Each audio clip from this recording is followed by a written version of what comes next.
Today, I'd like to talk to you about something that may sound super boring, but is actually really important when it comes to narrating audiobooks, narration, or voiceover of any kind.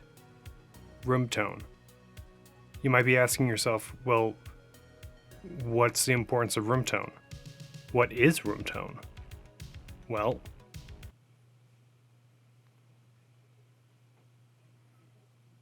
that's room tone. It may seem like a simple thing, but it can be a little trickier than you think. Come on, let's get started.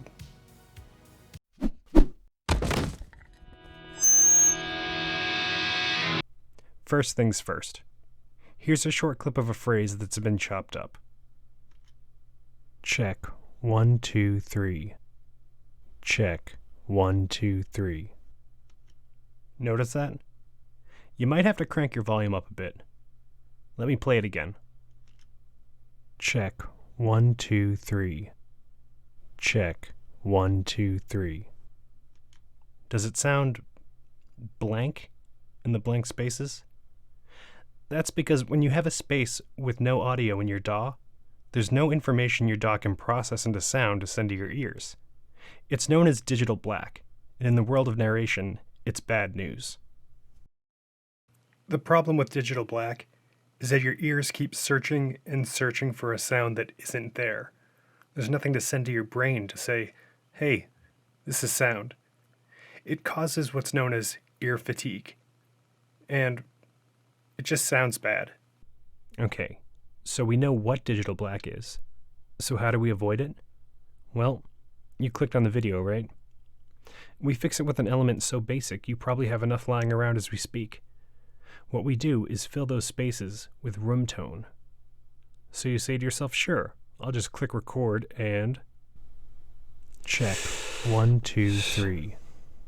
Check, 1, 2, 3. Hear that?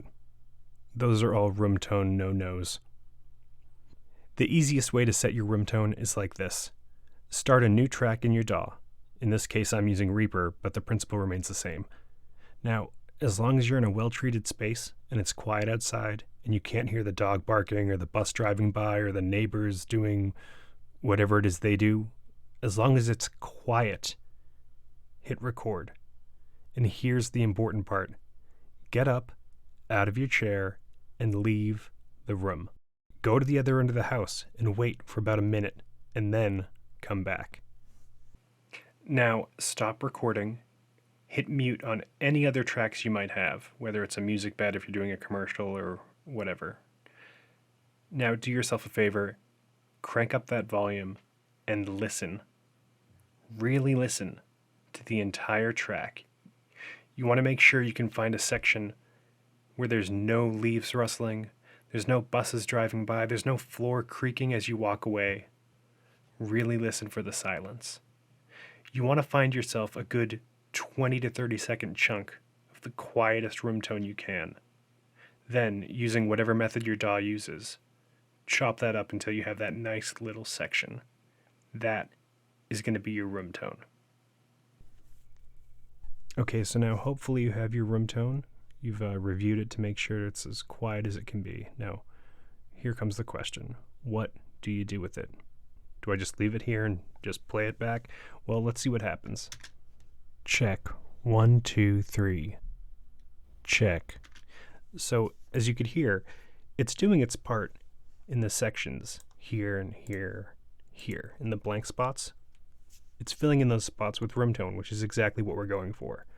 But the problem is that during the spoken parts here and here, we still have the room tone playing.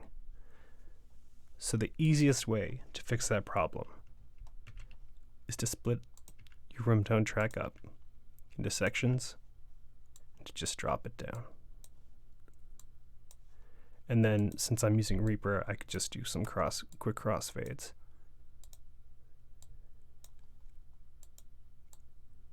And that fills in those gaps. And then, just to clean it up, you get rid of those sections, you play it back, check, 1, 2, 3. And it sounds great. The method your DAW uses may vary, but the theory is generally the same. paste the room tone in the gaps of any phrase or in the beginning of a chapter or however you're using it for your voiceover.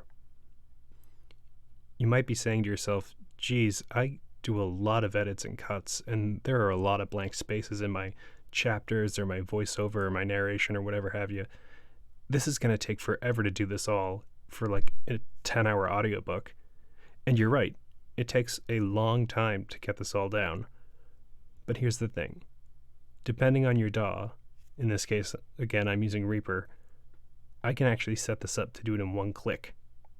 If you'd like to see something like that, check it out soon. I'll make a video on it. And there we have it. Room tone. Such an exciting topic. Well, thanks for tuning in. Hope you learned something. I gotta get back to this.